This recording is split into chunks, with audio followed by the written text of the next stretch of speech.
34வது ஸ்லோகம். குண அதிகாது முதம் லிப்சேத் அனுக்ரோஷம் குண அதமாத். குணாதிகான் முதம் லிப்சேத் அனுக்ரோஷம் குணாதமாத். மைத்ரீம் சமானாத் அன்னிச்சேத் ந தாபைஹி அபிபூயதே. மைத்ரீம் சமானாத் அன்னிச்சேத் ந தாபைரபிபூயதே.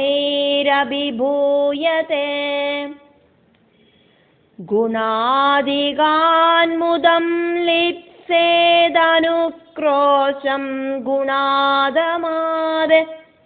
மைத்ரீம் சமானாத் அன்னிச்சேத் ந தாபைரபிபூயதே.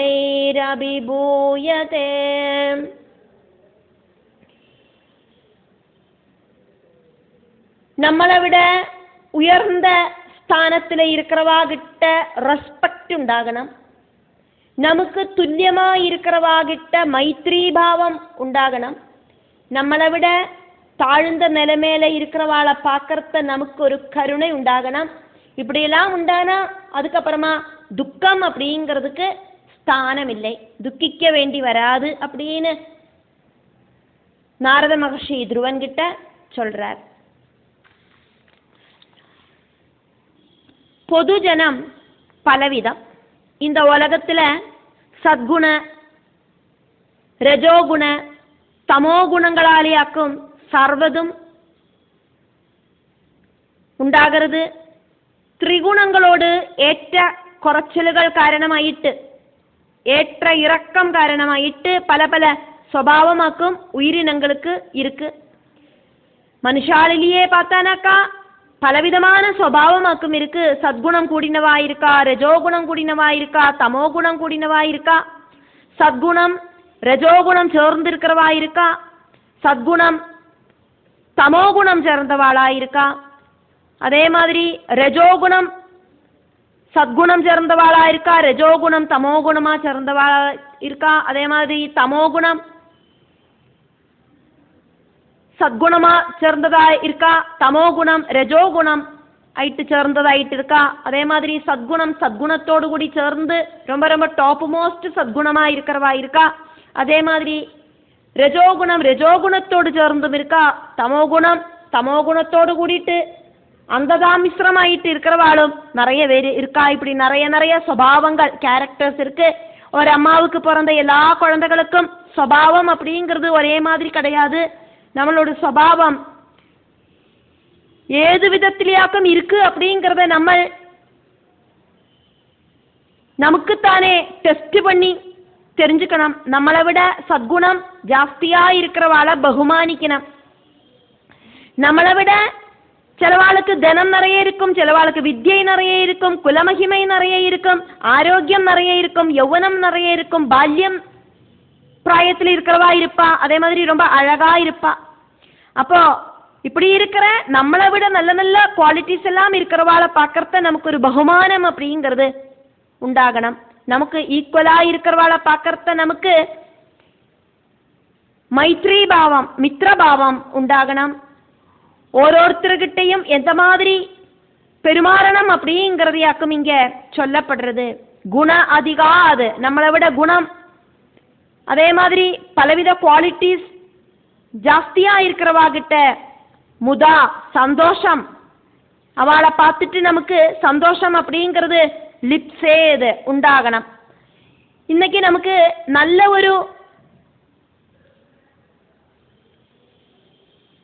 டீச்சிங் ஆக்கும் நாரத மகர்ஷி இங்க சொல்றார். துருவனுக்கு மட்டும் இல்லை, நம்மளையும் நாரத மகர்ஷி படிப்பிக்கத்தான் செய்றார். பொறாமை குணம் அப்படிங்கிறது இருக்கக்கூடாது அப்படிங்கிறதையாக்கும் அவரு சொல்றார்.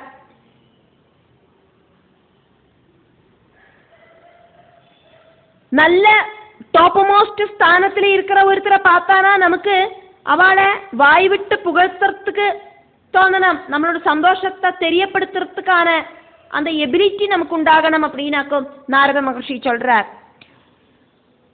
நம்மளோட அந்த ஒரு குணத்தை வளர்த்தி எடுக்கணும் அப்படின்னு அவர் சொல்றார். குண அதமாது அனுக்ரோஷம். நம்மளோட எபிலிட்டிகள் ஒன்னிலையும் நமக்கு இருக்கிற எபிலிட்டிகள் ஒன்றும் அடுத்த வாளுக்கு இல்லை அப்படின்னா, நமக்கு நிறைய விஷயங்கள் இருக்கு, அடுத்த வாளுக்கு அதொன்றும் இல்லை அப்படின்னா அவளை பார்க்கறத அனுக்ரோஷம் கருணை அப்படிங்கிறது உண்டாகணும். அவளுக்கு நம்ம அளவுக்கு தனம் இல்லை, நம்ம அளவுக்கு படிப்பில்லை, நம்ம அளவுக்கு பதவி இல்லை, நம்ம அளவுக்கு ஆரோக்கியம் இல்லை, இதெல்லாம் பார்க்கறத நமக்கு அவாகிட்ட கருணை அப்படிங்கிறது உண்டாகணும். பகவானாக்கும் தீர்மானம் பண்றார் ஆருக்கு என்னத்தை கொடுக்கணும் அப்படிங்கிறது. அதனால ஆறு எப்படி வாழணும் அப்படின்னு பகவான் தீர்மானம் பண்றார். பல புண்ணிய கர்மங்களால சந்தோஷம் அனுபவிக்கிறவா இருக்கா, பல பாப கர்மங்களால துரிதம் அனுபவிக்கிறவா இருக்கா. அதெல்லாம் நம்மளோட அப் டு டேட் லைஃப்ல பார்த்துட்டு தான் இருக்கோம். அதனால ஒவ்வொருத்தருக்கும் பகவான் கொடுக்கிற பிரசாதமாயிட்டு அவளோட வாழ்க்கைய அவ வாழ்ந்துதான் முடிக்கிறா. அவளை ஹெல்ப் செய்யறதுக்கு, அதானது துரிதம் அனுபவிக்கிறவாளையும் சங்கடம் அனுபவிக்கிறவாளையும் ஹெல்ப் செய்யறதுக்கான ஒரு மனசு நமக்கு உண்டாகணும் அப்படின்னு நாரத மகர்ஷி துருவனுக்கு அறிவுரை சொல்றார்.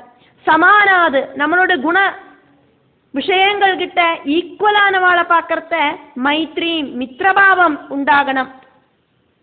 அந்நிச்சேது இப்படியெல்லாம் இருக்கிற குணங்கள் உனக்கு பிராபிக்கிறதுக்கு சாதிச்சானா, சத்திரிய குமாரனா இருக்கிற துருவா உனக்கு ந தாபைஹி அபிபூயதே, துக்க அனுபவங்கள் அப்படிங்கிறது ஒருபோதும் உண்டாகாது அப்படின்னு நாரத மகர்ஷி நல்ல ஒரு உபதேசமாக்கும் துருவனுக்கு கொடுத்துட்டு இருக்கார். துக்கம் அப்படிங்கிறது ஒன்ன கண்ட்ரோல் பண்ணாது, உனக்கு உன்னோட மனசை கண்ட்ரோல் பண்ணி ஷட்விகாரங்களை கண்ட்ரோல் பண்ணுறதுக்கு சாதிக்கும். ஆதி தெய்வீகம், ஆதி பௌதிகம், ஆத்தியாத்மிகம் அப்படிங்கிற 3 தாபங்கள், தாபத்ரயங்களால இருக்கிற பீடை சங்கடங்கள் உனக்கு அனுபவிக்கேண்டி வராது அப்படின்னாக்கும் நாரத மகர்ஷி துருவன் கிட்ட சொன்னார்.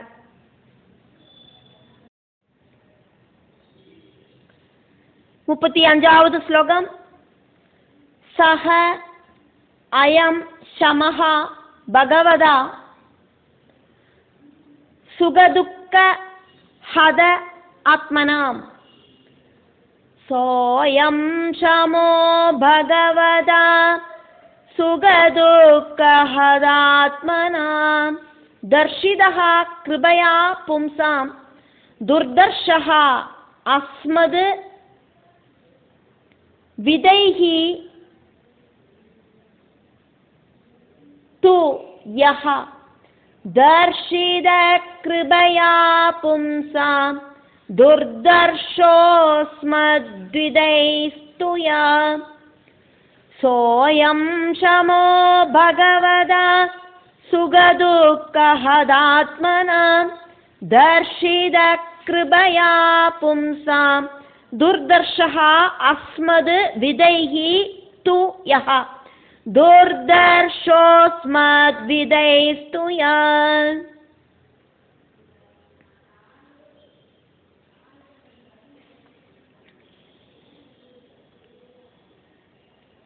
துருவன் நாரதர் மகர்ஷிக்கு பதில் சொல்றது யாக்கும் 35வது ஸ்லோகத்திலிருந்து 38வது ஸ்லோகம் வரைக்கும் மைத்ரேய மகர்ஷி வர்ணிக்கிறார்.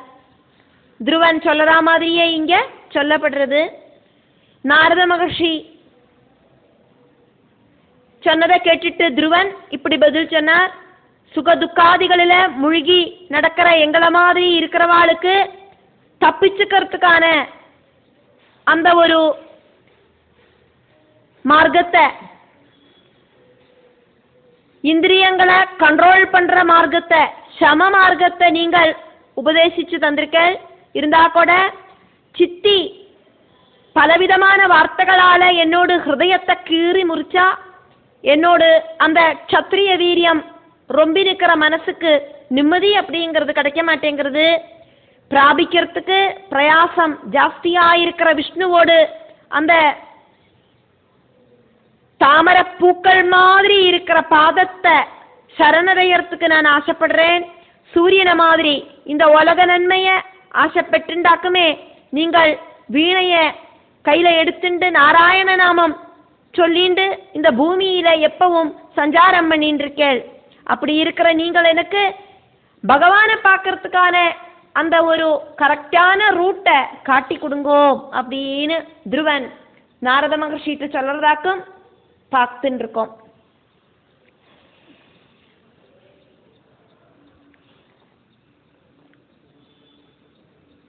நீங்கள்தான் பகவானும்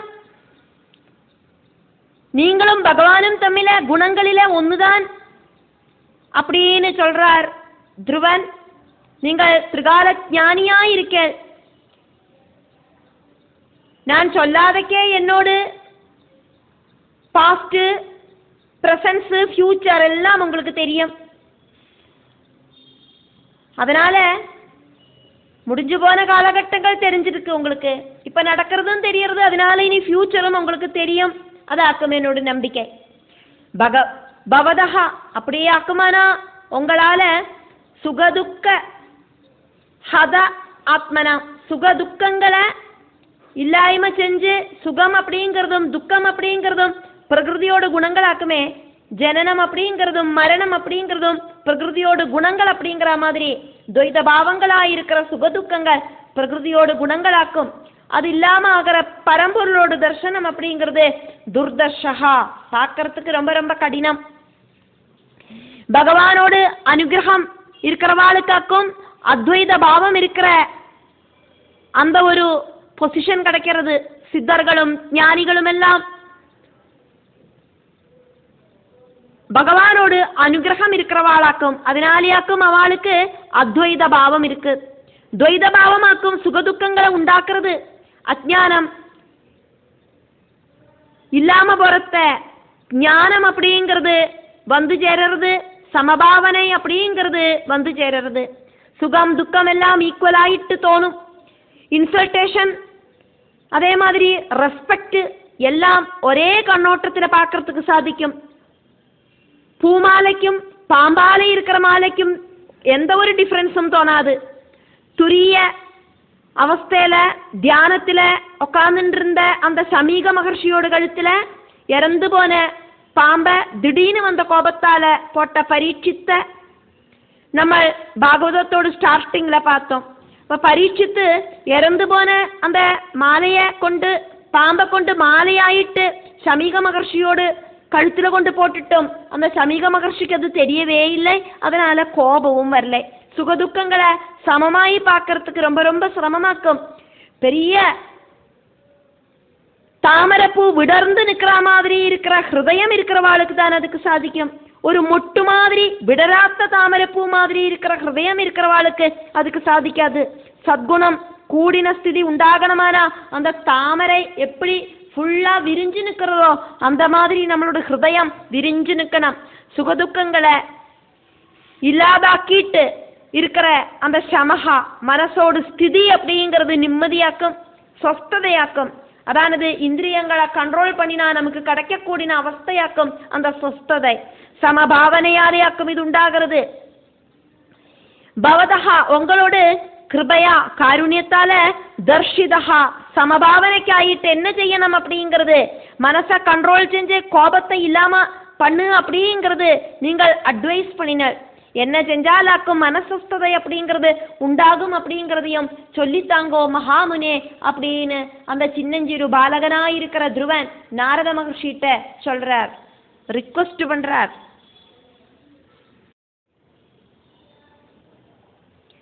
முப்பத்தி ஆறாவது ஸ்லோகம். அத அபி மே அவிநீதஸ்ய க்ஷாத்ரம் கோரம் உபேயுஷா. அதாபி மே விநீதஸ்ய க்ஷாத்ரம் கோரம் உபேயுஷா சுருச்யா துர்வஜஹா பாணைஹி ந பின்னே ஸ்ரயதே ஹிருதி சுருச்யா துர்வஜோ பாணைர்ன பின்னே ஸ்ரயதே ஹிருதி அதாபிமே விநீதஸ்ய க்ஷாத்ரம் கோரமுபேயுஷா சுருச்யா துர்வஜோ பாணைர்ன பின்னே ஸ்ரயதே ஹிருதி.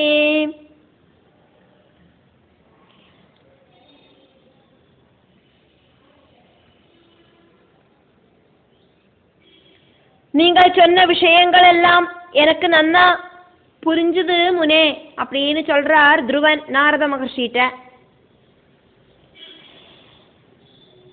நீங்க சொன்ன விஷயங்கள் எல்லாம் சரிதான், அதா அபி இருந்தா கூட அவிநீதஸ்யமே ரஜோகுணத்தால எனக்கு மனசை கண்ட்ரோல் பண்றதுக்கு சாதிக்கிறது இல்லையே.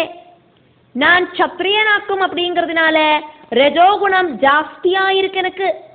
அதனால உங்களுக்கு தெரியுமே, அதனால கொஞ்சம் கூட வினயபாவம் அப்படிங்கிறது எனக்கு இல்லை.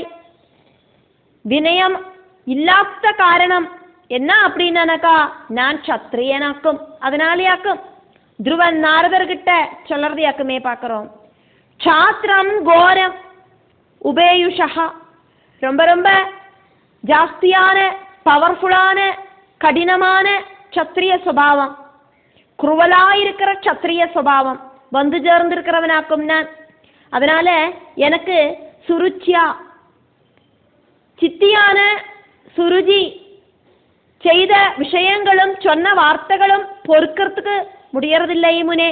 துர்வஜஹா பாணைஹி துஷ்ட வாக்குகளான கூரம்புகளால பின்னே ஹிருதி என்னோட ஹிருதயம் சுக்கு நீரா நொறுங்கி கிடக்கு. வார்த்தை அப்படிங்கிற வஜ்ராயுதத்தால என்னோட ஹிருதயத்தை கீறி முறிச்சிட்டா சித்தி.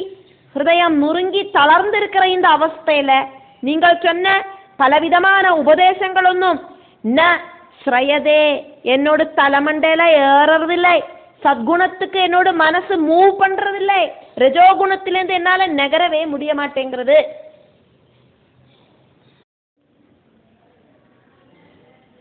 முப்பத்தி ஏழாவது ஸ்லோகம். பதம் திரிபுவன உத்கிருஷ்டம் ஜிகீஷா சாது வர்த்ம மே. பதம் திரிபுவனோத்கிருஷ்டம் ஜிகீஷோ சாது வர்த்ம மே.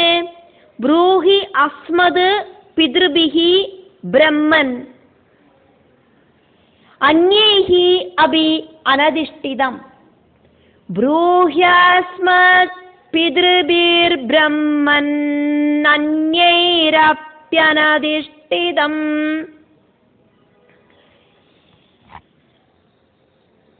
பிரம்மன் அப்படின்னு துருவன் நாரதரை கூப்பிடுறார். திரிகால ஞானியாயிருக்கிற முனே அப்படின்னு அர்த்தம். உங்களுக்கு தெரியாத விஷயங்கள் ஒன்றும் இல்லை.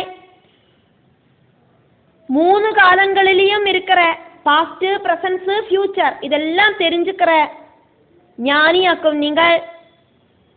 எனக்கு பெரிய ஒரு அபமானமாக்கும் உண்டாச்சு. அது உங்களுக்கு தெரியாத விஷயம் ஒன்றுமில்லை. என்ன என்னோட சித்தி பரிகாசம் பண்ணினா, ராஜசதஸில் இருக்கிறவா அத்தனை பேரும் அதை பார்த்து நின்னா. என்னோட அப்பா கூடியும் கமானு ஒரு வார்த்தை கூடியும் பேசலை. என்ன கருணையோடு கூடி பார்க்க கூடியும் இல்லை. எனக்கு இதுக்கெல்லாம் பிரவൃத்தியால ரிப்ளை பண்ணணும். சத்திரியனான எனக்கு ரஜோகுணம் ஜாஸ்தியா இருக்கிறதுனால அவாகிட்ட பொறுமையா மன்னிக்கிறதுக்கு முடியறதில்லை. எனக்கு பலதும் நேடி எடுக்கிறதுக்கு வேண்டிட்டாக்கும் நான் பகவானை தபசு செய்யறதுக்கு புறப்பட்டேன். பகவானை பிரத்யட்சப்படுத்தி எனக்கு பலதும் பகவான் கிட்ட கேட்டு வாங்கிக்கணும். அது வேணும் இது வேணும் அப்படிங்கிற ஆசையோடு கூடிட்டாக்கும் நான் பகவானை பார்க்கறதுக்கு போறேன். பகவானை பார்த்துதான் ஆகணும் அப்படிங்கிற வைராக்கியம் எனக்குள்ள ஸ்ட்ராங்கா உரைச்சு நிற்கிறது. இந்த பிடிவாதம், இந்த வைராக்கியம் எனக்கு இருக்கிறது நான் சத்திரிய வம்சத்தில் பிறந்ததாலியாக்கும். நம்ம பார்த்தோம் பலவிதமான வைராக்கியங்கள் இருக்கு. பிரசவ சமயத்துல பிரசவ வலி வரத்த ஒவ்வொரு அம்மமாரும் இனி பிரசவிக்கவே மாட்டோம் அப்படின்னு சொல்லிட்டு உறுதி எடுத்துப்பா. அதெல்லாம் தற்காலிகமான வைராக்கியம். ஒருத்தர் இறந்து போறத கண்ணுல பார்த்துட்டு ஸ்மசானத்துக்கு தூக்கிட்டு போய் அந்த இறந்து போன டெட் பாடிய எரிய வைக்கிற சமயத்துல அங்க கூடி நிக்கிறவாளுக்கெல்லாம் மனசுக்குள்ள மரண பயம் வரும். அப்ப நினைப்பா, இனி பாபகர்மங்களே செய்ய மாட்டேன், இனி ஒரு ஜென்மமே வேண்டாம், ஜனனம் இருந்தாதானே மரணம் வரும், அதனால இனி ஜனிக்கவே வேண்டாம், இப்படியெல்லாம் நினைச்சுட்டேதான் இருப்பா. இனி யார்கிட்டையும் நான் துரோகம் பண்ண மாட்டேன், யாரையும் ஏமாத்த மாட்டேன், இப்படியெல்லாம் நினைச்சுட்டேதான் இருப்பா. அதெல்லாம் அந்த சுடுகாட்டிலேருந்து வெளியில வர வரைக்கும் தான். அதுக்கப்புறம் மறுபடியும் அவ அந்த நிகழ்வை மறந்தே போயிடுவா. அப்ப இதெல்லாம் இந்த வைராக்கியங்கள் எல்லாம் மறுபடியும் மறுபடியும் உண்டாக கூடின விஷயங்கள். வைராக்கியம் உண்டாயி அதை நடத்துறதுக்கு அவளால முடியாது. ஆனா துருவனோடு வைராக்கியம் அப்படிங்கிறது நடத்திதான் ஆவேன் அப்படிங்கிற உறுதியில அந்த துருவன் இருக்கிறது யாக்கும் பார்க்கிறோம்.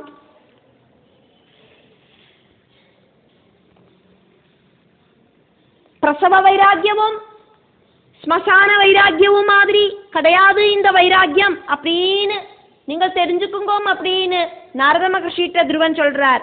இந்த என்னோட வைராக்கியம் அப்படிங்கிறது திருடமான தீர்மானமாக்கும், நான் மாறவே மாட்டேன். நான் பலதும் நேடி எடுக்கணும் அப்படிங்கிற ஆசையோடு கூடிட்டு அது வேணும் இது வேணும் அப்படின்னு பகவான் கிட்ட ரிக்வெஸ்ட் செய்யற பக்தன் ஆயிட்டாக்கும். நான் பகவானை தபசு பண்றதுக்கு போறேன், எனக்கு மோட்சத்துக்கு ஆயிட்டு நான் போகலை, அதனால நான் வீட்டுக்கு இப்ப திரும்பி போக மாட்டேன். பகவானை பார்த்து பகவான் கொடுக்குற அந்த அனுகிரகத்தெல்லாம் வாங்கிண்டு அதுக்கப்புறம் தான் வீட்டுக்கு திரும்பி போவேன். அதனால எனக்கு சாது நல்ல வர்த்மா அப்படின்னு சொன்னாக்கா பாதை நல்ல வழி காட்டி தரணும். எப்படியாக்கும் தபசு இருக்கணும், எப்படி பகவானை பிரத்யட்சப்படுத்தணும், அதுக்கு என்ன மந்திரத்தையாக்கும் சொல்லணும், எங்க உட்காந்துண்டாக்கும் தபசு பண்ணணும், இப்படி இருக்கிற விஷயங்களை எல்லாம் நீங்கள் எனக்கு நல்ல வழி சொல்லித்தாருங்கோ. புரூஹி சொல்லித்தாருங்கோ மகர்ஷே. திரிபுவனா இந்த 3 உலகங்களிலேயும் உத்கிருஷ்டம் பதம், சிரேஷ்டமான பதம், பரம்பொருளோடு அந்த பாதத்தை ஜிகீஷா சரணடையறதுக்கான ஆசை எனக்கு இருக்கு. அதுக்காயிட்டு என்ன நீங்கள் ஹெல்ப் பண்ணுங்கோ.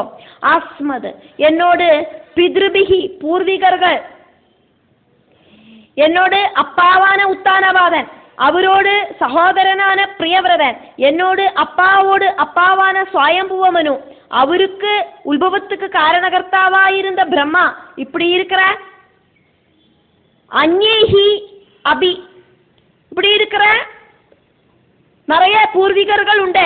அவளும் இனி வரும் தலைமுறையில ஆருமே அனதிஷ்டிதம்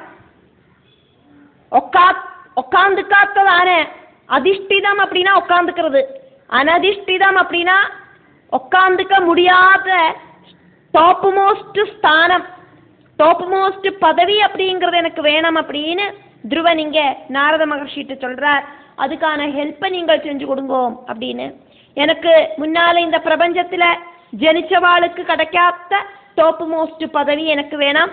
என்னோட பூர்வீகர்களுக்கு இதுவரைக்கு கிடைக்காத டாப் மோஸ்ட் பதவி இனி ஒருத்தருக்கும் கிடைக்கிறதுக்கு சாத்தியமல்லாத டாப் மோஸ்ட் பதவி அது எனக்கு கிடைச்சுதான் ஆகணும். அதுக்காயிட்டு நீங்கள் எனக்கு என்னெல்லாம் ஆக்குமோ செய்யணும், அந்த நிர்தேசங்கள் எல்லாம் தாங்கும். உங்களுக்கு தெரியாததாயிட்டு ஒன்றும் கிடையாது, நீங்கள் திரிகால ஞானியாக்கும் அப்படிங்கிறது நான் தெரிஞ்சுட்டேன். என்னோட அம்மை உங்களை பத்தி நன்னா சொல்லியிருக்கா, என்கிட்ட நாரத மகர்ஷியோட எபிலிட்டியை பத்தி ரொம்ப நன்னா சொல்லியிருக்கா. நாரத மகர்ஷி பகவானோடு அவதாரம் தான் அப்படின்னு கூட என்னோட அம்மா சொல்லியிருக்கா. அப்ப அப்படியாக்குமானா உங்களுக்கு இதுக்கான வழி சொல்லித்தரத்துக்கு சாதிக்கும். எனக்கு 5 வயசு தானே ஆச்சுன்னு நீங்கள் பார்க்காதங்கோ, என் மனசுல நன்னா உறுதியா தான் இருக்கேன். நான் மனசை அடக்கி நிறுத்துறதுக்கு எனக்கு இப்ப சாதிக்கிறது இல்லை. பலவிதமான துக்க பாரத்தால என்னோட ஹிருதயம் நுறுங்கி இருக்கிற டைமாக்கும் இது. சொஸ்ததை அப்படிங்கிறது இனி எனக்கு உண்டாகணமாக்குமானா, எனக்கு இந்த அபமானத்திலேருந்து மீண்டு வரணும். அதுக்கு பகவான் எனக்கு பிரத்யட்சமாயிட்டு வந்து அனுகிரகத்தை தரணும். அதுக்கான மார்க்கத்தை நீங்கள் எனக்கு உபதேசம் பண்ணி தந்துதான் தீரணும்.